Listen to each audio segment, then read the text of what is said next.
It's been 20 years since I first saw the Pulsar twins, the 150 and the 180. That was back in 2001.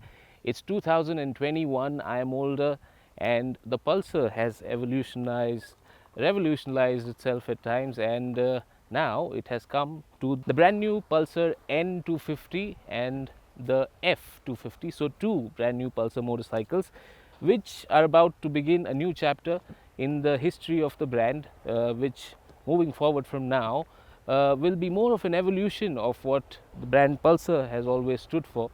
And this exactly is the motorcycle where everything will begin. So it's a motorcycle which is brand new from grounds up. Most of the things you see here are brand new, except for a few nuts and bolts, is what Bajaj Auto tells us. We have a good amount of time with this motorcycle today. We've ridden it for a fair bit, and we are here to tell you everything that you've wanted to know about this motorcycle. Since its launch, it has been in the news for good reasons, for some not so good reasons among its fans, but then we've ridden it, and allow us to tell you more about it. Now we'll start quickly with the design of this brand new motorcycle. First, what we have here is the N250, which is the street style motorcycle here. So what differentiates the N250 and the F250 is a semi fairing over here that you get with the F250, and over here you see is just an extended tank shroud and a street styled straight handlebar. On the F250 you get raised clip-ons. Besides that, is just a 2 kilogram difference between the two motorcycles. Everything else, mechanical components, running gear, etc., is all the same. However, there are a few differences and we'll talk about them too. Now first off, since we've already done a video where you can click the link above, if you're someone who was born after the turn of the millennium and you wish to know more about this motorcycle, there's a link right above. You can click to know everything about the brand's history. If you're someone who wants to know about this motorcycle's launch, we also have a walk around video, so you can go through our channel for that video as well. So what I'm going to tell you more about here is what this motorcycle feels like to be in the saddle, to be riding, and to be looking at, and everything else that you would like to know. Now we'll start with the design aspect over here first. Certain things I would tell you that you might have taken as obvious. Now these alloy wheels that you see, they do appear similar to the ones on the NS200. However, there's a slight difference here. Now these wheels, although they do appear similar in terms of design and pattern, they are half a kilo lighter in terms of weight. So that is quite a substantial amount of unsprung mass which has been saved, if you ask us. The story is the same for the rear wheel too, and we'll quickly gloss over some design elements too. So if you see here this fender, so they do have this floating design. Now if you see the colored part here and the black portion here, there is this floating design pattern that you'd come across. Then there are these decals here which do remind you of a certain Italian motorcycle brand. Coming over to the sides, you'll see the same floating pattern over here as well for the belly pan. Even for the tank, if you see this colored part here, it floats above the black portion which sits behind. All of this is plastic. This part here is metal. This tank can hold 14 liters of fuel at one go, and this 3D Pulse decal is what you get on this extended shroud. Besides that, you don't get any USD forks here. This is still a value for money performance motorcycle. So you do have conventional forks here, although they do appear pretty fat in size, and they perform their job rather well, which we'll talk about later. You also have Grimeca brakes, which are brand new. This caliper, in fact, they no longer have Biber brakes for this Pulsar motorcycle. Now moving over to the sides, you'll see this copper highlight for the engine cover. Now this brand new engine, it's also a twin spark unit, unlike what most thought would be a triple spark, probably a quadra spark unit if Bajaj had its way. But the new emission norms have made it rather difficult for manufacturers to put in as many spark plugs as they would have liked. So 2 is what works best with the current PS6 norms, and that is the number of spark plugs this engine has been fitted with.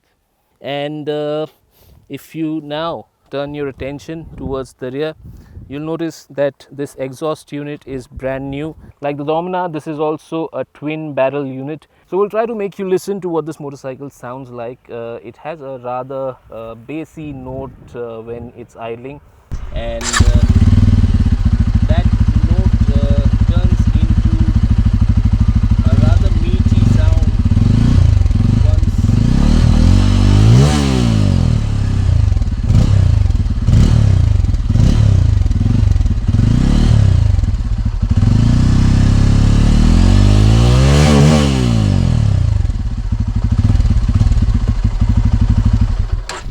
So that note turns into a rather meaty sound once the engine starts spinning about 4,500 RPM and you keep pulling on the throttle.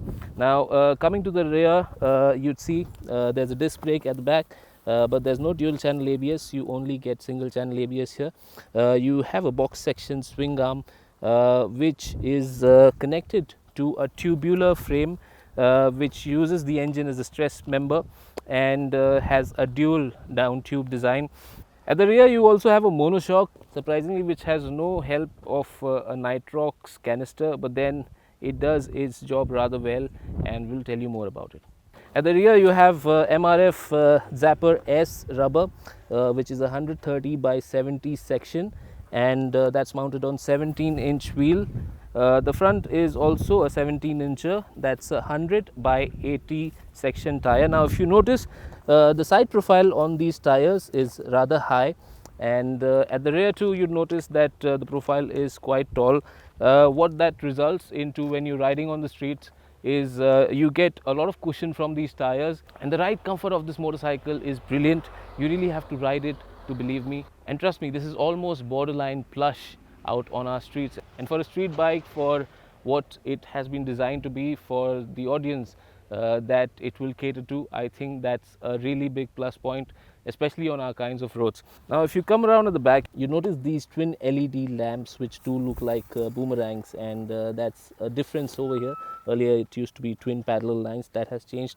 This fender which is mounted on the subframe juts out quite a lot, and then you have these LED blinkers at the back, underneath which sits a tire hugger, and we don't really like sari guards, but the design over here is pretty neat and hides itself rather well. Now if you come over here, this is what the footrest for the pillion rider looks like. It feels rather solid and comes out and goes back in with a rather nice click. Same goes for the rider's foot peg as well. It turns inside, but it has a spring action, so it comes back in its place. And besides that, if you notice over here, this saddle, which is rather comfortable to be spending time in. I haven't spent a lot of time here, to be very honest with you, but the cushioning seems to be not too soft, not too hard, and that is how it should be on most motorcycles if you do wish to spend some time here. We don't have a pillion rider today, and it will have to be another day for us to tell you what does it feel like for a pillion to be seated over here.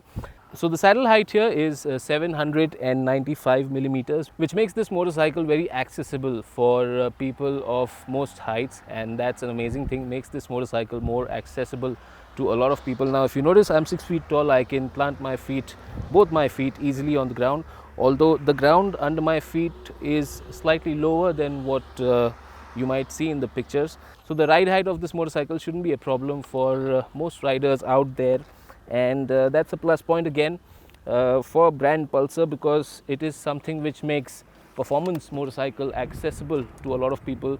That's what it intends to do, that what it has done over the years, and that continues. Now if you move over to the front here, there's a glossy section here on this tiny front section. Then you have these LED DRLs, or the wolf lamps, so they continue, although in a different style. Then you have this projector LED which has two units inside, is what we've noticed. So one for a low beam, one for a high beam. Even when you activate the high beam, the low beam stays put. So illumination should be good at night, although we can't vouch for it because it's daytime and we don't really have this motorcycle for a very long time with us. Now quickly coming over to the gear over here, you'd see these mirrors. They start quite narrow, but then they start expanding towards the end as they move out, so it gives you a good amount of view of what's left behind or what's approaching, and that's a good thing. Even with your riding jacket on, the view behind isn't a problem. Besides that, the SwitchGear over here, like most Bajaj motorcycles, is backlit. You do have bar end weights over here. Levers are not adjustable. These switches, they do appear to be of good quality and should last for a good amount of time. The fit and finish too is pretty alright for the price point at which this bike will be sold. Besides that, you have soft grips, and then we move on to the party piece of this motorcycle, which is this infinity instrument cluster. As you'd notice, it's rather frameless, there's no frame here. Even after that though, visibility during harsh daylight is legit. You can see most of the things here. So you'd see the tachometer doing that dance once you switch the ignition on. Then you have telltale lights over here. That's for neutral, that's for the right turn, that's for ABS, there's an RPM limiter. Again, left turn, high beam, side stand indicator, battery low, oil, and that's for the engine malfunction. Now we'll quickly also tell you what are the things you can see over here. So there's a distance to empty, as you can see, and then you also have a service indicator over here. And besides that, if you toggle through other functions over here, so you'd see an odometer, instant fuel economy, and 2 trip meters, which also give you the average fuel economy for every trip meter. So that's the information you have here. There's an electronic fuel gauge. This display also tells you the time, and there's a large display to tell you the speed. There's a gear indicator, and it is pretty informative, this display, and should appear quite nice once it goes dark. This digital area here lights up in a blue backlight. So that's all that's new about the instrument cluster. One handy piece of kit here is this USB charger, so you can connect any device which is running out of juice and charge it. And then what you also have here is this aircraft style fuel filler, which has remained quite similar since the first Pulsar was introduced 20 years ago. Now that's about the design of this motorcycle, and Bajaj has informed us that the reason why they appear like this and not something very revolutionary is what people wanted the next gen Pulsar to look like, or what they expected. So what Bajaj wanted to do was make it an evolution of what brand Pulsar has always been in terms of design, in terms of appearance, in terms of that aggressive crouching stance that it always had. And this Pulsar over here will form the base for every other Pulsar that will launch from here onwards. Now this sits very closely in the space along with the 220 and the 200 NS, and a lot of people would think, why do they have so many motorcycles in a span of about 7,000 rupees ex-showroom, between 130 and 140,000 Indian rupees. So that is a question, I believe, which will be answered eventually, as they sell all these motorcycles and then decide which one sells the most, which one has taken a back seat. That's a business case, and we'd rather not take our brains too much in that area. A lot of people complain that this motorcycle has no 6 gears, it has no liquid cooling, it has no complex frame, and tell you what, all of those things, although desirable, they do hike the cost of the motorcycle, the amount it takes to develop a brand new product. This is a brand new product, and it's just for that reason they decided to stick with things which work, things which are simple, and simple, as everyone knows, works rather well.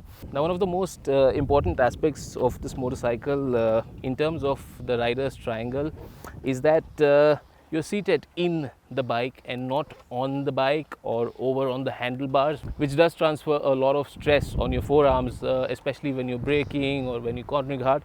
So you're seated in the motorcycle, and especially on this motorcycle, although you do have a stance where these handlebars are wider and they do give you that street style aggressive stance, but then these foot pegs, they're not too rear set, they're not forward for sure, so they do find that position where the rider does feel that he's in the command of a machine which has a sporty intent, but then would also not make him or her be in a position where you go back home and complain about aches and pain in random parts of your body. So that's with the N250. With the F250, of course, because you have raised clip-ons, so that feeling of being seated in the bike will be more pronounced. We'll tell you about that as well. Now, coming to the performance of this motorcycle, this is a 250cc single overhead cam oil cooled engine, and it's not something, again, which is revolutionary. It's going back to simple, because simple works.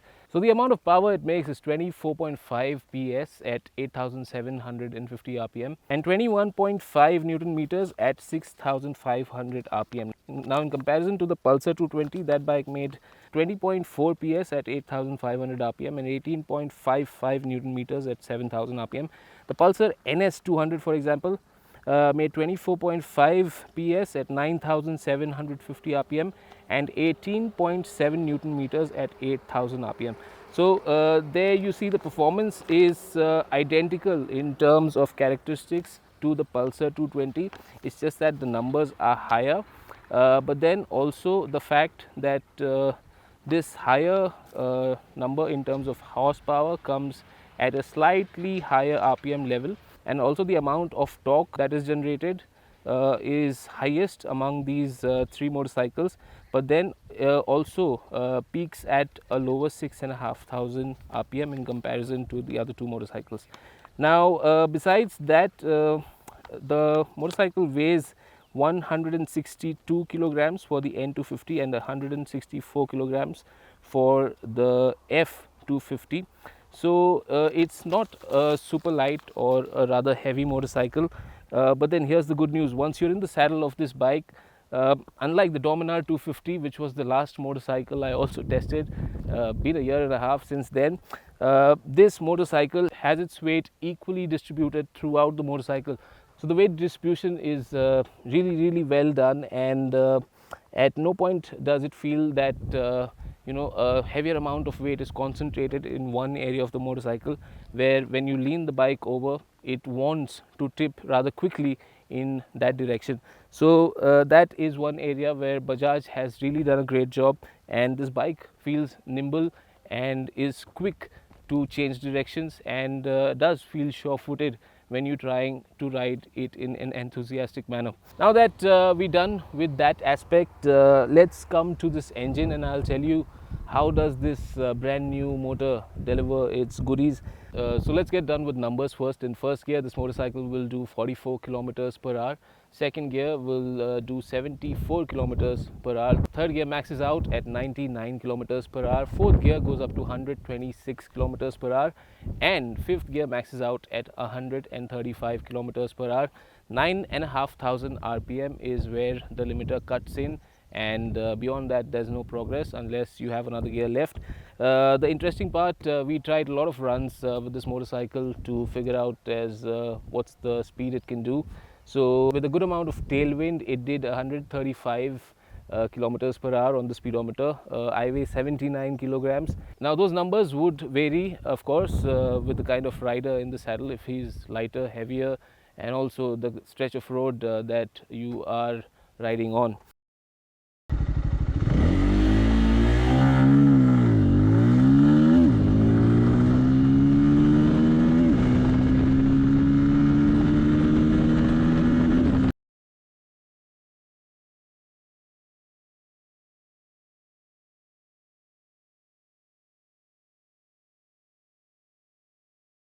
Now that we're done with the numbers, let me also quickly tell you the fuel efficiency. Bajaj claims an ARAI rated efficiency of 39 kilometers per hour. In the real world, they promise it should deliver about 34, 35, 36.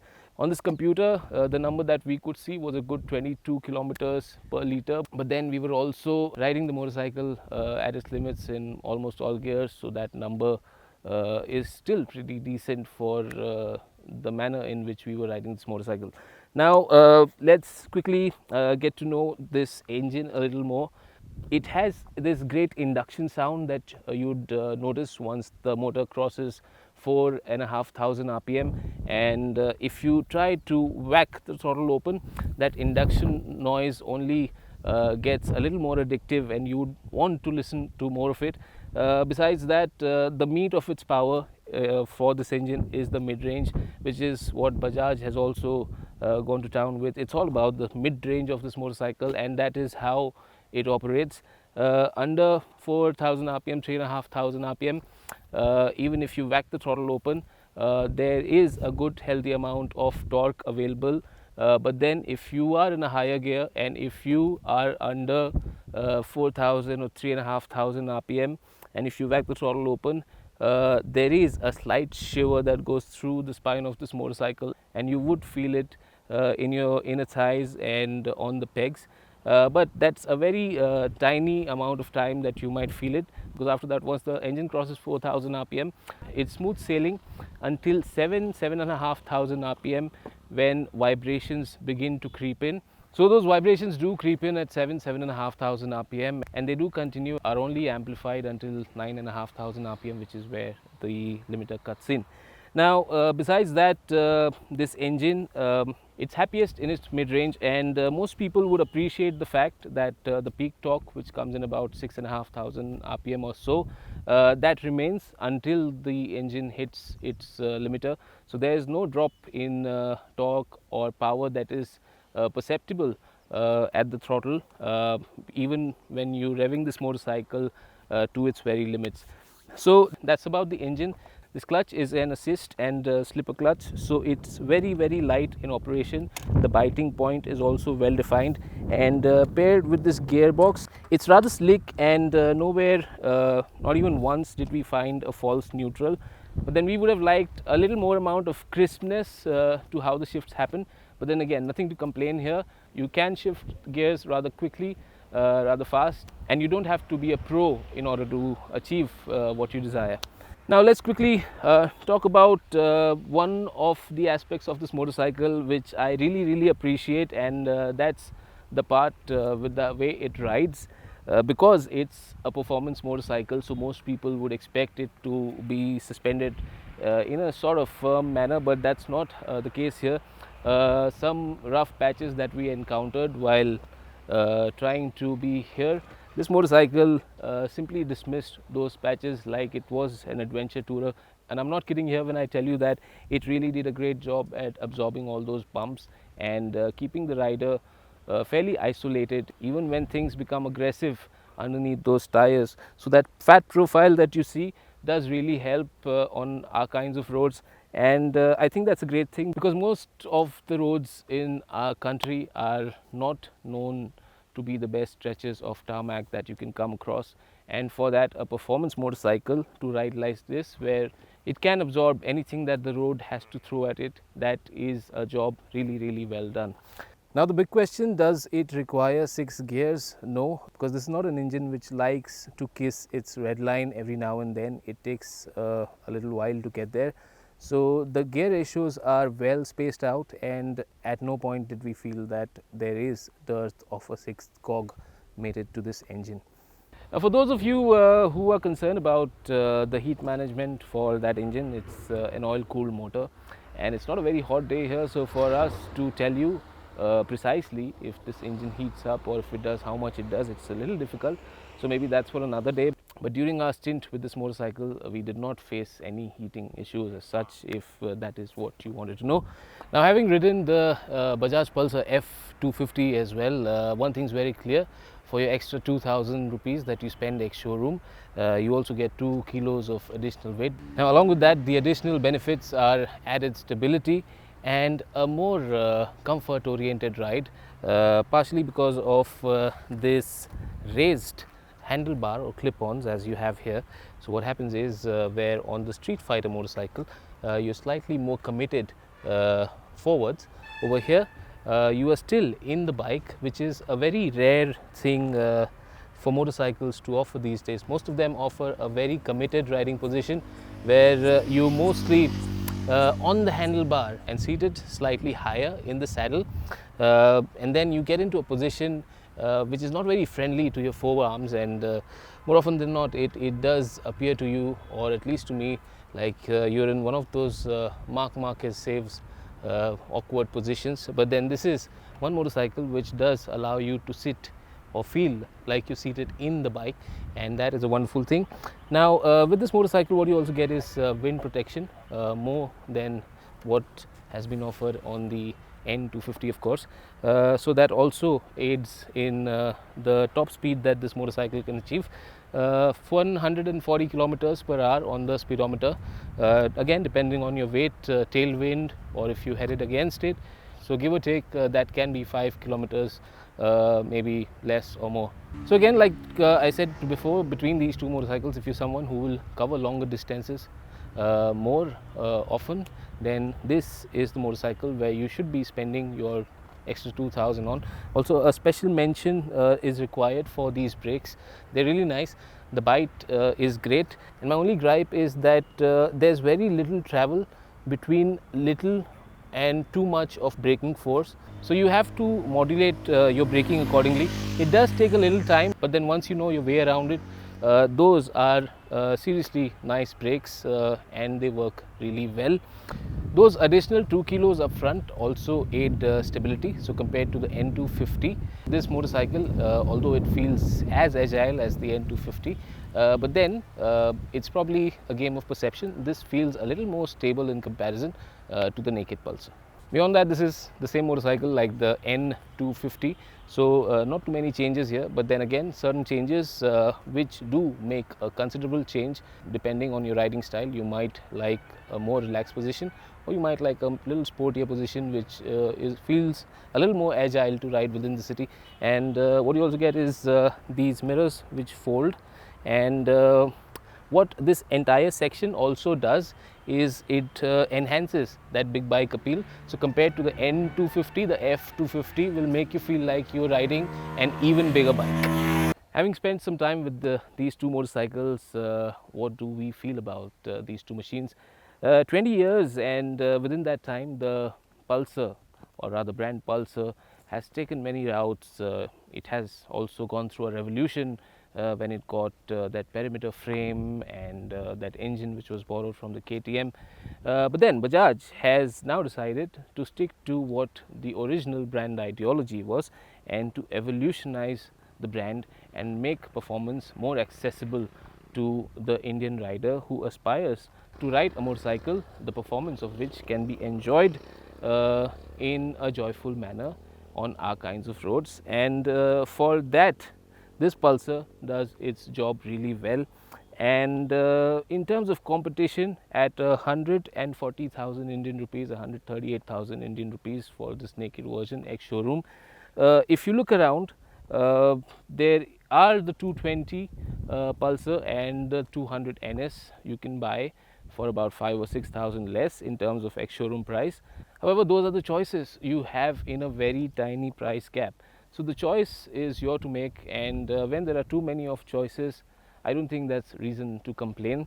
So in terms of competition, again from different manufacturers, you have the Yamaha FZ25 and the Suzuki Gixxer 250. Now the Suzuki Gixxer is quite expensive in comparison to this motorcycle.